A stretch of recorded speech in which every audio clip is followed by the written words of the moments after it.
Welcome back, fellow travelers. Before today's descent, I ask for a brief signal. If you could leave a like, a comment, and subscribe to the channel, it would make a huge difference. You help our community grow and bring these questions to new minds. I appreciate you being part of this exploration. Now, let us begin. My hand trembled slightly when I held the device for the first time. Not from the weight. It was surprisingly light for something that promised to revolutionize psychiatry, but from the strange sensation that I was holding something that shouldn't exist. "Dr. Ramirez," said the company representative, nervously adjusting his glasses. "The perceptual calibration system will completely transform how we treat mental disorders. Imagine being able to measure exactly how much each patient needs, to adjust, to function socially." The operation was simple. You pointed it at the person like a portable scanner, pressed the button, and a digital screen showed a number from 0 to 100. According to the manual, it measured perceived reality levels to adjust medications with scientific precision. I had worked for 15 years as a psychiatrist in a private clinic. I had seen everything: severe depression, paralyzing anxiety, personality disorders that destroyed entire families. I always took pride in helping people find stability, return to functioning normally in society. But lately, something was bothering me deeply. At 3 in the morning, when I couldn't sleep, one question hammered at my mind. Why did so many of my cured patients seem empty? Functional, yes. Productive, certainly. But there was something in their eyes, a distance, as if an essential part had been switched off. My wife Sarah noticed my growing unease. "You're different lately," she said during dinner the night I brought the device home. "More distant." I looked at her mechanically, chewing her salad, talking about the parent-teacher meeting, about the need to replace the living room carpet. Normal life, normal conversations. But why did everything sound so artificial? "I'm fine," I lied, putting the device in the drawer. "Just working too much." The next morning, driven by curiosity, I tested the device on myself. I pointed it at the bathroom mirror and pressed the button. The number that appeared was 73. 73% of what? Perceived reality? What could that mean? I decided to test it on some patients. My first case was Jennifer, a 32-year-old woman with severe depression. She hadn't left home for 3 months, couldn't work, cried for hours for no apparent reason.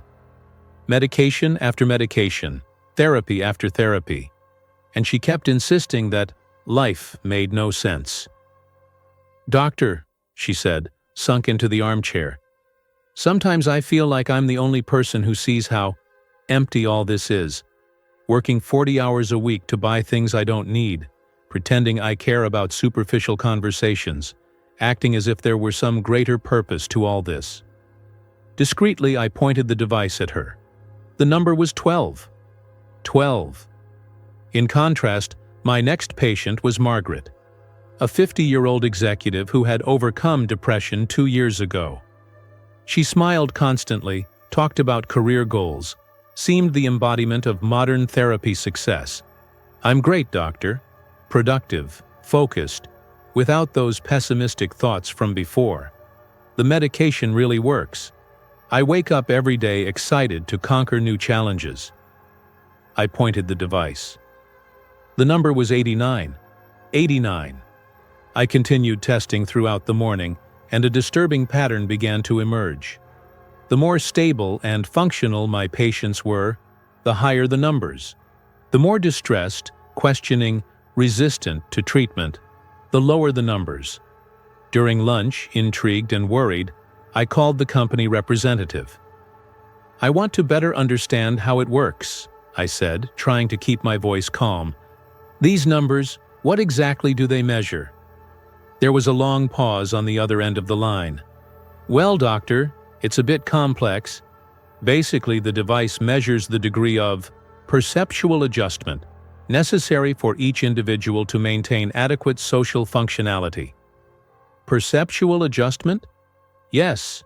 Some people see too much. They perceive aspects of reality that can be counterproductive to psychological well-being.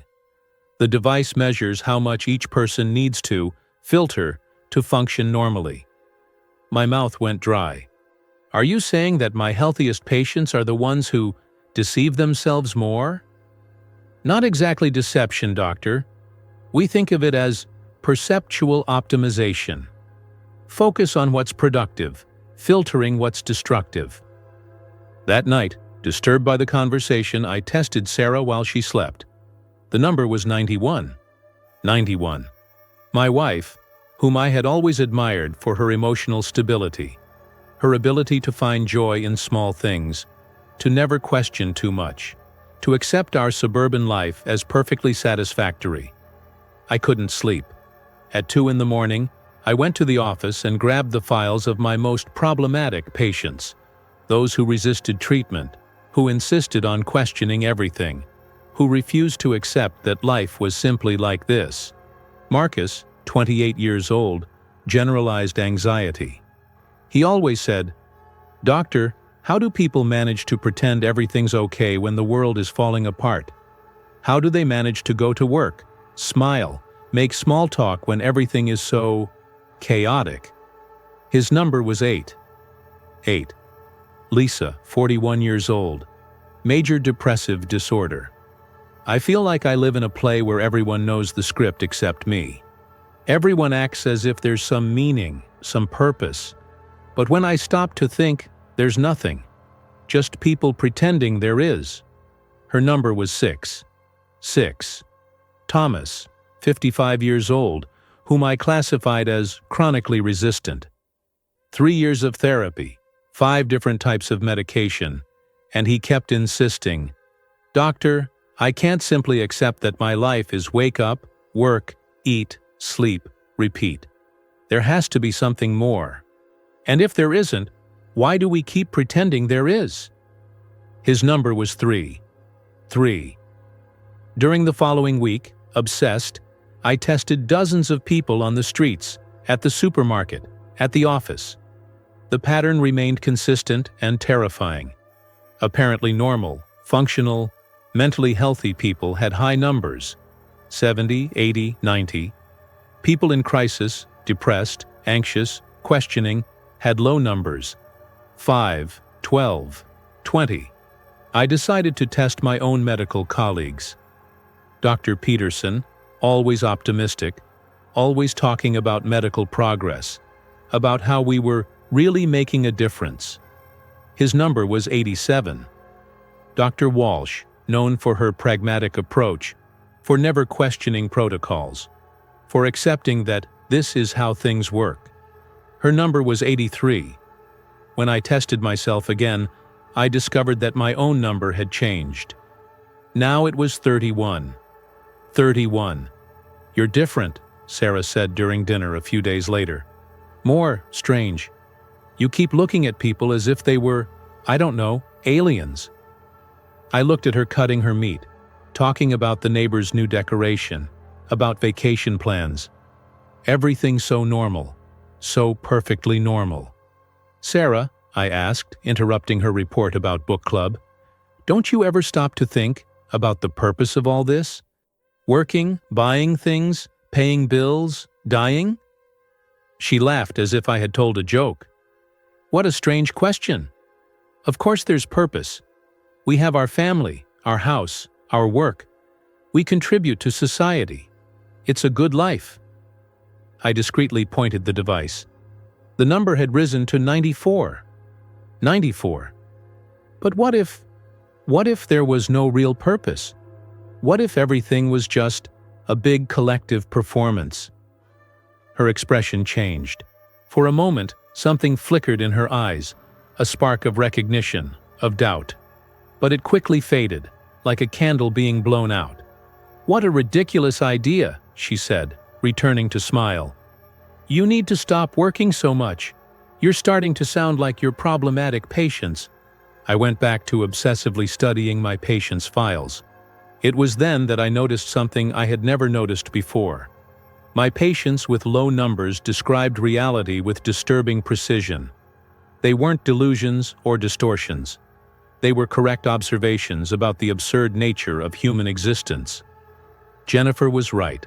Life was fundamentally empty of transcendent purpose. Marcus was right.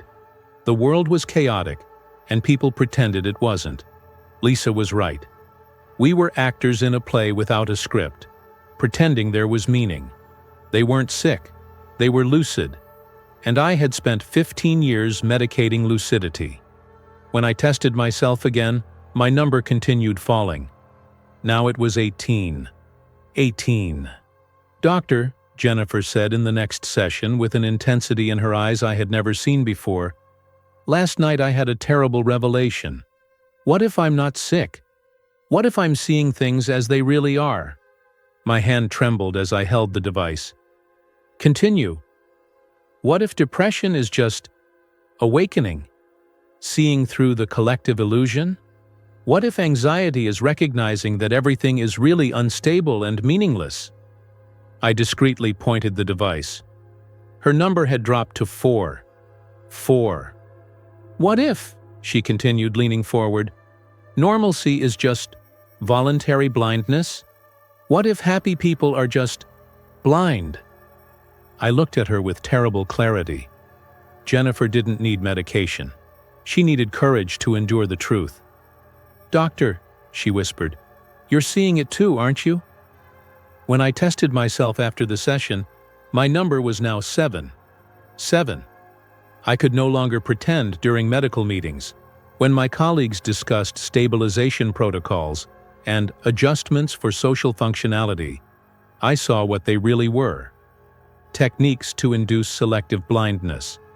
Methods to help people not see the obvious. The entire system, psychiatry, medicine, society, was an unconscious conspiracy to keep people functionally blind. My wife watched me with growing concern. "You need help," she said one night, with a mixture of fear and irritation in her voice. "Maybe you should consult a colleague." "Sarah," I asked, stopping pretending to read the newspaper, "do you really believe our life has meaning?" "Of course it does." "What?" She hesitated for the first time in years. "Well, we contribute. We work. We pay taxes. We have responsibilities. But why? What's the point of all this?" For society to function." "But why does society need to function?" Silence. "So people can live." "But why do people need to live?" She looked at me with an expression I had never seen before, as if she was really seeing me for the first time in years. For a moment I watched her number on the device begin to fall. 89, 86, 82.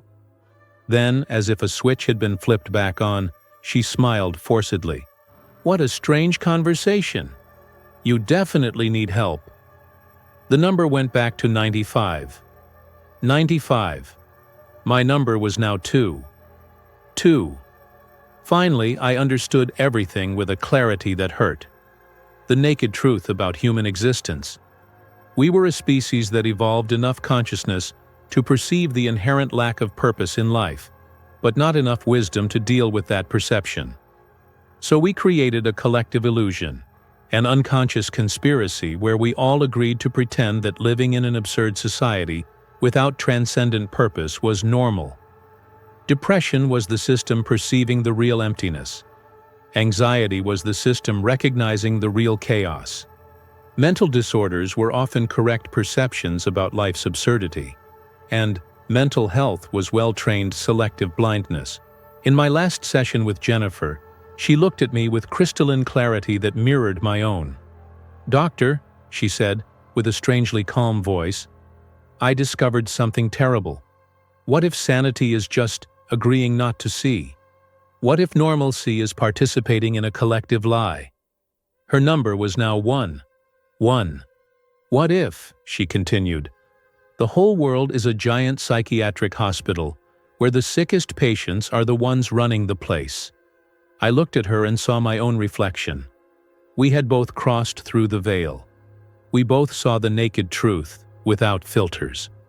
"Jennifer," I asked, my voice almost a whisper, "how are we going to live knowing this?" She smiled sadly with a wisdom that transcended her age. "That's the real question, isn't it? Not how to cure ourselves of the truth, but how to survive it." My final number was 0. 0. Sitting in my empty office, I looked out the window at the people on the street. They walked with purpose, chatted animatedly, smiled, all participating perfectly in the great collective performance, all functionally blind, all marvelously incapable of seeing what I now saw with absolute clarity, that we were a conscious species trapped in a purposeless universe, desperately pretending there was meaning where there was none. The truth didn't liberate me. It condemned me. Because now I knew that the only difference between sanity and madness was the ability to participate in the collective lie, and I had lost that ability forever. The device emitted one last beep. My number had completely disappeared. The screen was blank.